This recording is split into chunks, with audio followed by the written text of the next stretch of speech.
Hello, my good people. Good to see you once again. Glad that you came back. Anyway, today we are talking about 4 rules that the rich people follows that I believe you should follow for you to get something out of it. All right. But as always, before we do that, up with watching on your right, there is a button written subscribe. Just hit that button. It is free, it is fast. Then up with chini, kuna kengine kamechora kamkono just like this. Just hit it, all right? And don't ask yourself like, okay, fine, Joseph, you can just ignore and watch this video. You won't even know and such kind of a thing. Guess what? It's all benefits us. Guess what you do? Once you do exactly that, you'll be notified whenever I upload a new video. So you will never ever miss any of my videos. All right. So anyway, let's get into this business. All right. So these are 4 rules that the rich follows, but other people, I don't want to call them names, but other people, they don't even follow it. They think it's stupidity or something or sort, but it's very vital and important. All right. What are these rules? Let's go into it. Rule number 1. Don't make friends from your money. All right? Don't buy friendship. If you realize somebody clings to you because of your money, don't buy that. Don't buy that. What you're supposed to do with your money, buy connection. Buy connection. That's the reality. That's the fact. For example, when a rich person visits a bank and goes to the place whereby they do the bulky deposits or something of sort, or when you are going to buy a car or something of sort, you are welcomed with a coffee. You ask, what will you take? Will you take espresso? Will you take matcha, latte? Which one do you love? You get them a point. So what they are doing, not because they love you, no, they don't. I don't think you also love them either. You people don't love each other. What you're doing, the money is connecting the two of you. The money is the buyer and the seller. The money is connecting the two of you. And you know one thing for sure. If I can just present the best part of myself to this individual, then we are likely to be friends. Guess what? When you go to buy a car, they welcome you in such manner because they know if you can successfully buy the car with all the satisfaction they anticipate, then most likely you're likely to also refer somebody to their premises, not because they like you. So when it comes to money, don't buy friendship, even if it means your family member. Don't. Especially those people who have money, they usually have a challenge in life. You find you don't get real people. Those who surround you, even your partners, by the way, even your partner, some of them are not even real. They are there because of your cash. So once you have your money, know one thing, most likely over 95% of people who surrounds you, they aren't real. So don't buy friendship with your money. Buy connection. Get my point? Just know the lawyers, know advocates. Because when you have money, those are the people you're supposed to surround yourself with. Have lawyers, have advocates, have doctors with you, have engineers with you, have those kind of people, have security people with you. You know, all those connections, that's what you're supposed to buy. Because that not only increases the security to your wealth, but also you surround with your people. Just if anything happens, you can just make a call and get that help. That's how you're supposed to do. The next thing you're also supposed to do is always plan for your money. Budget for your money. Let your money be guided on how it should be. You see, how can I, frame this? You see the way water, flows through a pipe. It cannot go beyond that because it has been directed. It's converged in a certain area. Even the money should flow in that specific manner, such that it cannot just flow on the way they want. Because if you do not have a budget, they usually say that planning lack of plan is planning to fail or something of sort. So it's always good to have the budget. And I always give this analogy that budgeting is telling your money where to go rather than wondering where it went. That's a fact. So always have a budget, even if it's a small thing. Maybe let's say you have prospects of growing wealthy. So even if it's just a small money that you have, always have that budget. You can be able to trace your money. If somebody asks you right now, how much do you use for your rent? I use this amount of money. Fine. Okay, I know rent is simple for anybody. How much do you use for your food and such kind of a thing? Yeah, you'd be like, I think it's around. You should not say I think it's no. You should be specific. I use 8,500. I use 30,900. You know exactly how much you consume per year, per day, per week, per whatever.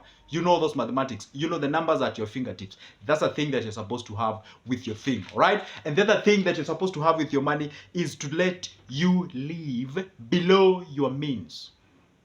Say you earn 30,000 at the end of the day, or rather at the end of the month, you're supposed to have a budget of below 30,000. Because if you can budget for the exact 30,000, so the no savings were left behind. And we said saving should be so or should be done for the purpose of investing your money in future.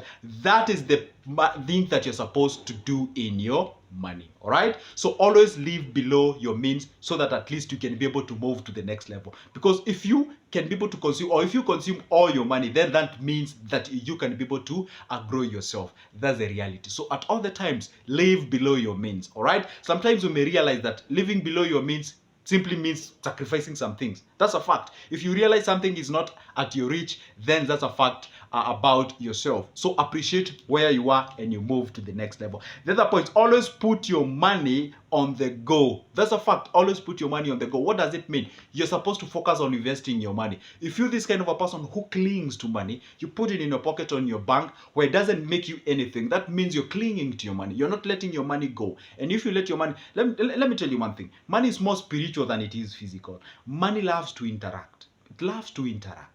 Right? Moving from one place to the other. You buy this, you buy that, you buy that, you invest on this. Of course, when I say buy this, I don't mean you buy liabilities. I mean you buy something that is value adding. Say you are in a matatu business. You can buy another matatu, you can buy another thing, you can buy a piece of land, you can invest somewhere, you can start constructing, you can do that. And by the way, it becomes hard when you're starting for the first time. But when you do so, then consecutively, whatever follows, it becomes easier. So always put your money on the go. That is a fact. And I know people ask themselves like, okay, why do these rich people keep on building, keep on buying, keep on investing? Because that's the reality. Because that spirit has already fallen into them, or it is into them, and they always believe that you have to put your money on the go. And by the way, don't be shocked when you ask a very rich person, hey, by the way, do you have like 100,000 or 300,000 in your bank? Most likely they don't even have. They have their money in an asset form. Because when your money it is an asset form, it appreciates at a higher rate compared to when it rates in the bank. All right, so that's the reality of life. So you're not supposed to cling to your money and believe like, okay, by default of me saving this cash, then I'm gonna be rich, I'm gonna be wealthy, we aren't be made wealthy by the money that you have in our banks. We are made wealthy by, a little bit of it, plus what you have as an asset. Remember one thing, if today I put, let's say 2M in a bank, vis-a-vis me, investing that specific money somewhere, where I've invested, or if I buy a piece of land, it appreciates at a higher rate compared to how much I will make in a bank. That's a fact. That's a fact. Very simple mathematics. Say an example, I go in a plot here, 2 million, all right? The rate at which the shamba wasn't appreciating in Kenya is usually 30% per year. And the rate at which the banks give us is 7.5 something or so. So you weigh like more than 3-4 times when you put your money in an asset form. So it's always good to put your money in an asset form than putting it in liquid form in a bank, or maybe putting it somewhere under your mattresses or something of sort. So always put your money where your mouth is. And I always say this, put your money where your mouth is, or put your mouth where your money is. Whichever is easier for you to move, either your mouth or your money, move one. Put them together and you can make something out of it. All right, so anyway, perhaps you've forgotten, you've watched this video up to this particular point and you're like, you've not even subscribed. Take 1 second up with watching, just click that subscription button, click that like of this video, hit that what we call the notification bell, so you'll be notified when I upload a new video. All right, because you know what, this is the place you get these ideas. Perhaps this is the first time you're seeing this video, or rather this face. My name is Joseph. Talk about money, talk about investment, anything related to your cash. I'm this guy who comes after you get your side and tell you, hey, you know what? Don't devour everything. Put something a little side so that at least you secure your future. That's it. That's for now. What can I say apart from? If you want any of my booklets about business ideas, business, shares, about money market fund, about treasury bills, about circles, and blah, blah, blah, blah, blah, just a copy is 220. Get my number. Where is it? I'll leave it on my description of this video, and I'll still pin it on the comment section. So I'm expecting you to as well comment down below and tell me, what do you think? What have you been doing? Alright? And by the way, the challenge of 2023 66 700 still going on. Hope you're doing something about it. So see you there, and goodbye.